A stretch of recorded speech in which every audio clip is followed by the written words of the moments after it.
This is really the brainchild of our founder, Chad Ford. I was just fortunate enough to be involved in it.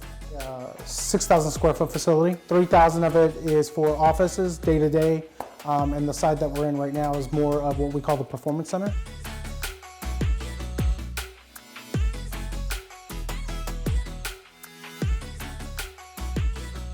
So when we think of a performance center here for esports athletes, we think of it like if you played basketball in a town and someone finally built a basketball court for you to actually go play there, to compete at a high level in a space with other people who do the same thing as you. So we think for esports athletes, this is going to a facility and actually being able to play your game on a secure connection with others in the same room as you and be able to facilitate that high level competition.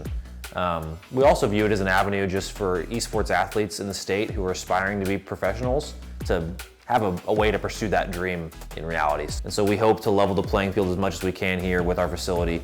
So I'd say the team rooms allow us to do that the most. It'll allow the coaches to interact with the players the most and the players themselves just to have a place to compete.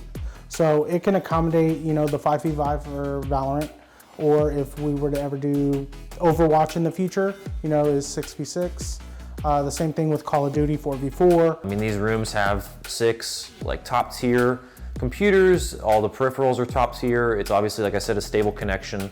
And so it gives them an opportunity to compete at a high level with as minimal interferences as possible. We wanted to make sure that at least we had a structure to be able to facilitate, multiple teams at the same time, especially if we wanted to do, scrimmages and things like that, or invite teams. So say, for example, if our professional Valorant team wanted to scrim against the OU Valorant team, they could actually do it in-house. That is actually a multi-purpose room. It is good for shoutcasting, but it's also, it can accommodate any other types of productions, whether you wanted to do an in-person D&D session with 6 or 8 of your friends, or if you wanted to do board game night, or if you wanted to do very specific unboxings of items that are large or small, that room can accommodate it. But it was mostly for the fact that we can host in-house things. This was designed to be like a miniature television studio. One of our first rooms, actually the one that's right next to me, to my left, is our streamer room. So if we were to have, let's say, for example, a content creator in-house, that would be a place where they could actually create original content, do live streams, they could do card breaks if they wanted to, unboxings if they wanted to. The room is very versatile, so we can accommodate any type of production or stream that they wanted to. We could even handle, let's say, for example, they really wanted to focus on D&D, right? But they didn't want to have to worry about having to switch scenes and whatnot.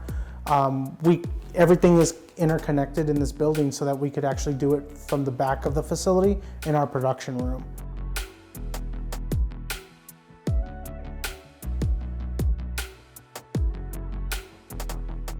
One thing with the space that we've constantly had to consider is the impact that COVID has had on the way we would have liked to open it up.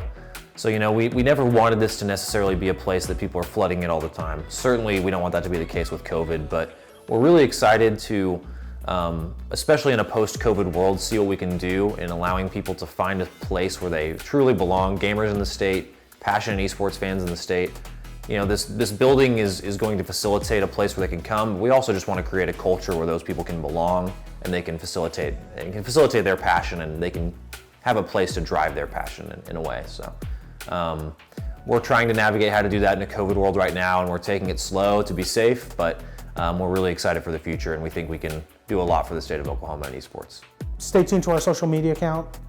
We post everything there, and make sure you give it a follow, and you'll be able to see the team's progress and a lot of the announcements that are to come.